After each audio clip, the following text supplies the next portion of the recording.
我叫 Apple， 好明顯蘋果教主係我嘅偶像，我同佢一樣 IQ 超過160，係命中注定嘅天才。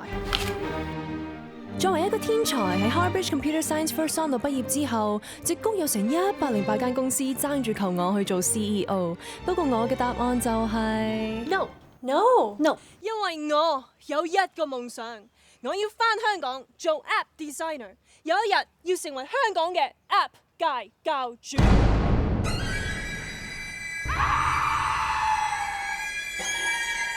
好慘啊！乜都睇唔到，我又撈唔到啦。實下點睇啊？嗰日咧睇唔到。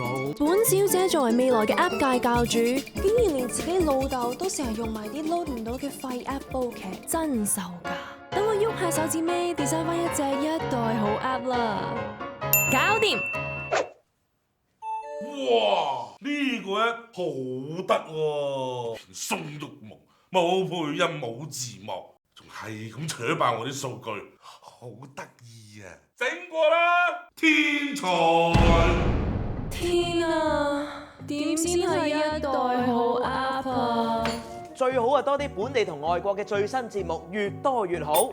最緊要夠方便，去到邊都睇到。畫面要夠靚，唔窒又唔起格，咁啊 very good 㗎。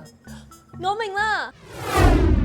呢個一代好 App， 網絡經典同最新嘅本地自製節目，以及亞洲同外國最新嘅大熱節目，官方授權，有晒字幕同廣東話配音，唔似啲非法 App 又窒又分分鐘俾人卡。你又可以裝喺手機、平板電腦同 TV Box， 隨時隨地想點睇就點睇。佢仲有最新 Smart Viewing 功能，就算喺上網接收冇咁好嘅地方，一樣可以流暢咁睇到心愛嘅節目。最 amazing 係佢可以整合你嘅社交平台，令你睇節目嗰陣可以同其他人分享互動，加上佢可以鎖定你收睇節目嘅類型同喜好，自動推介啱你口味嘅節目同廣告，真係好似你嘅私人化電視服務咁啊！好，老豆，我得咗啦！我終於創造咗呢個一代好 App 啦！呢個一代好 App 連接住全香港最強。呢啲功能人哋升級版買 TV 有齊晒㗎啦。隔離阿花師奶介紹我睇嘅，不知幾正。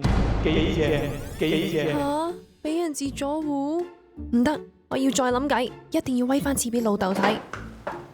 如果啲 app 俾到佢時尚生活資訊同埋理財智慧，又或者帶俾佢最新嘅娛樂動態、獨家花絮，又或者可以大玩自分嘅互動遊戲，係咁贏巨獎，咁佢一定着迷。我又明啦，等我 design 翻個 app 先。其實你算把啦，你諗嗰啲嘢咧，人哋一早有晒啦。咪就係 TVB Finance、TVB 鬆、TVB 分，加埋買 TV，儲齊一套，咪啱晒你個 family 咯。我叫 Apple， 好明顯蘋果教主係我嘅偶像，我同佢一樣 IQ 超過160，係命中注定嘅天才。但係點解天才嘅想法，人哋一早已經做到呢？